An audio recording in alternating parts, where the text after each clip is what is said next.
Very good morning, dear students. How are you all? I hope you all are fine and safe at home, beta, and doing your work properly and regularly on time. So, as you know, we have finished the revision of lesson number 8, and I hope you have learned all the question answers and आपके जितने भी doubt होंगे वो सभी clear हो चुके होंगे. So today we are going to start our lesson number 9, which is about air and water. So first मैं आपको ये लेसन दोबारा से एक बार अच्छे से समझाऊंगी, उसके बाद हम इसके क्वेश्चन आंसर्स और बुक एक्सरसाइज को रिवाइज करेंगे. So okay, let's start.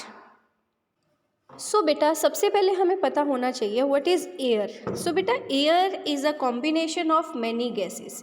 Air एक क्या है, नेचुरल रिसोर्स है जो हमें एनवायरनमेंट से मिलती है और ये हमें नेचर से मिलती है और इसका कोई भी टेस्ट नहीं होता, ना ही इसकी स्मेल होती है. तो हम इसको सिर्फ महसूस कर सकते हैं. We can only feel the presence of air, और वो भी जब वो ब्लो करती है. ठीक है. इवन बेटा you know that air forms a thick layer around the earth. मतलब एक ब्लैंकेट जैसी लेयर बना रखी है एयर ने अर्थ के चारों तरफ, जिसको हम एटमॉस्फेयर बोलते हैं, और वो हमें प्रोटेक्ट करती है सन की हार्मफुल यूवी रेज से. सो एयर बेटा, we cannot see the air, we cannot touch the air, we cannot smell the air, we cannot taste the air, and even human and animals, but we all need air, right. क्योंकि air से हम क्या कर रहे हैं, oxygen को breathe कर रहे हैं. We are breathing the oxygen, right. Even the plants also need the air for the process of photosynthesis. So air क्या है बेटा, हमारे लिए एक बहुत ही असेंशियल, बहुत ही इम्पॉर्टेंट चीज़ है जिसके बिना हम रह नहीं सकते. और जब एयर बेटा मूव करती है और हम उसको महसूस कर सकते हैं, मतलब moving air. So moving air is called wind. ठीक है. Wind makes the thing moves, and also you know that the gentle wind, मतलब जो हल्की हल्की हवा होती है, सुहावनी हवा होती है, जिसको महसूस करके हम बहुत अच्छा महसूस करते हैं, राइट. जो बहुत प्लेजेंट होती है, तो उस जेंटल मूविंग एयर को हम बोलते हैं ब्रीज. ठीक है. So gentle slow moving air is called as breeze, and we feel very pleasant when there is a breezing air. Next बेटा we will talk about the gale. Gale is a strong wind बेटा. जब wind बहुत तेज़ी से चलती है और हल्की सी स्ट्रॉन्ग होती है तो हम उसको गेल बोलते हैं, और ये ब्रांचेस को, ट्रीज़ को, सभी को डिस्ट्रॉय कर सकती है. ठीक है. उसके बाद मगर इससे ज़्यादा नुकसान नहीं होता, मगर स्ट्रॉम जब आती है तो स्ट्रॉम बहुत ज़्यादा नुकसान करती है बेटा, क्योंकि ये बहुत ही ज़्यादा स्ट्रॉन्ग विंड होती है. तो very strong wind, the strong movement of wind, क्या बोलेंगे हम उसको, स्ट्रॉम. सो बेटा ये स्ट्रॉम जो होती है, कई बार ये रेन के साथ भी आ सकती है, स्नो के साथ भी आ सकती है, और इससे बहुत ज़्यादा नुकसान भी हो सकता है. इसके अलावा भी बेटा बहुत सारे इफ़ेक्ट होते हैं एयर की वजह से. जैसे हरिकेन आता है, ये बहुत ही सीवियर स्ट्रॉम होती है, जिससे घर तक टूट जाते हैं, बहुत ज़्यादा नुकसान हो जाता है.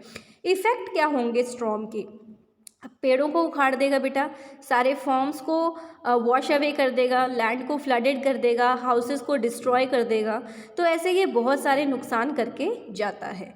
अगर हम बात करें what is the use of wind, तो यूजेस भी इसके बहुत सारे हैं बेटा. जो बोट्स होती हैं जो समुद्र में चलती हैं, उनकी सेलिंग के लिए विंड बहुत हेल्पफुल होती है, और इवन विंड मील के पंखों को घुमाने के लिए भी विंड बहुत ज़्यादा हेल्पफुल होती है.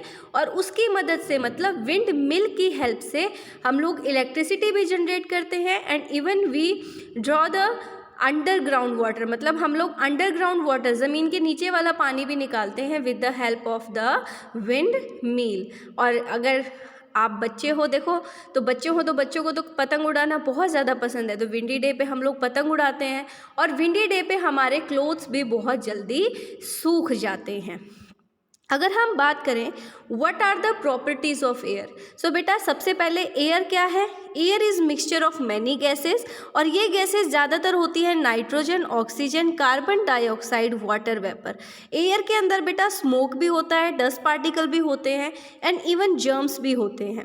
इसके अलावा बेटा एयर क्या करती है, स्पेस ऑक्यूपाई करती है. मतलब जैसे कि अगर हम बात करें, आपके पास बलून है, आप बलून को फुलाते हो, तो बलून के अंदर हम क्या ब्लो कर रहे हैं, विंड को ही ब्लो कर रहे हैं, एयर को ब्लो कर रहे हैं.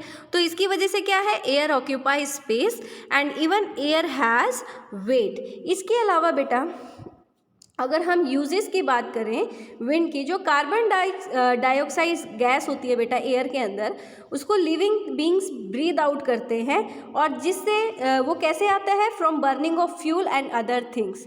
जो ग्रीन प्लांट्स होते हैं बेटा वो प्रिपेयर करते हैं उनके फूड को with the help of oxygen, and oxygen mixes with the air.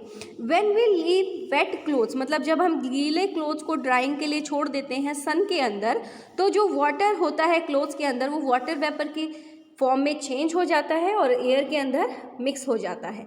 इसके अलावा बेटा when we clean the objects lying in our house and sweep the floor, dust rise and mixes with the air. Smoke from the vehicles, factories and burning garbage also mixes with air, and even the open garbage, the germs present in it also get mixed in the air.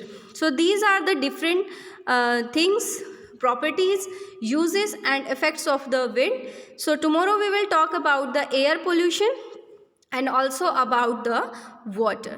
So beta you have to read only the page number 75 and 76, and beta learn the internal question answers of this lesson.